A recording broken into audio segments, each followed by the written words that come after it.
ভাই না আপনি কি করেন? এবার ব্যবসা তো মার খেয়েছি, দেখেন কিরার অবস্থা।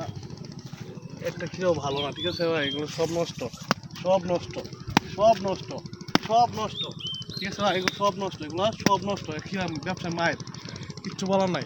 এখন কি করার উচিত?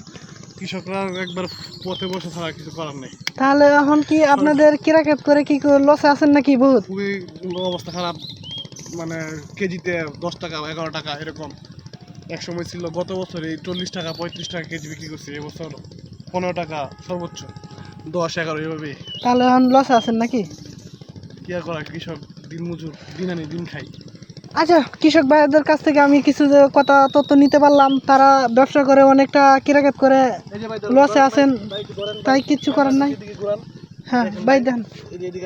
হ্যাঁ হ্যাঁ হ্যাঁ হ্যাঁ হ্যাঁ হ্যাঁ এটা ভাই, এটা ভাই ন্যায্য মূল্য এই যে এভাবে নেবেন, ঠিক আছে? হ্যাঁ এই যে খিরাটা, হ্যাঁ এই কিরাটা, ঠিক আছে? এই কিরাটা চলে নাকি? জি ভাই, এই যে দেখেন আমি দুই আপনার দেখেন, এই যে এগুলা 10 থেকে 15 টাকা কেজি, অথচ ঢাকার ভিতরে নিতে গেলে 50 থেকে 60 টাকা কেজি। না এটা তো আমরা ঢাকা থেকে কিনি প্রায় 40 থেকে 50 টাকা কেজিতে আমরা কিনি। অথচ আমাদের কৃষকরা ন্যায্য মূল্য পায় না, 10 থেকে 15 টাকা কেজি। দেখেন তাহলে এই কিরাটা আমাকে দাও, আমি দেখি কেমন।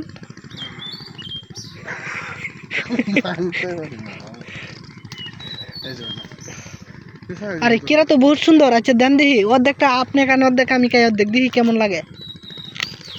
বাহ, কিরা তো ভালো স্বাদ পাওয়া যায়।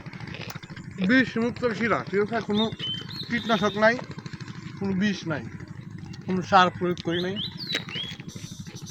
একদম পানি। তাহলে তো আপনি কিরা করে লসে আছেন, এখন কি করবার উচিত আপনার? এসব আর বছর কি করবেন নাকি করবেন না? না, দেখি এবার ধান ধান ফলাবো, বৈশাখে ধান ফলাবো। ও আচ্ছা, তাহলে আমরা বিস্তারিত জানতে পারলাম কৃষক ভাইয়ের কাছ থেকে। যে হোক, উনি অনেক টাকা মনে হয় লসে আছেন তার কথার অনুযায়ী।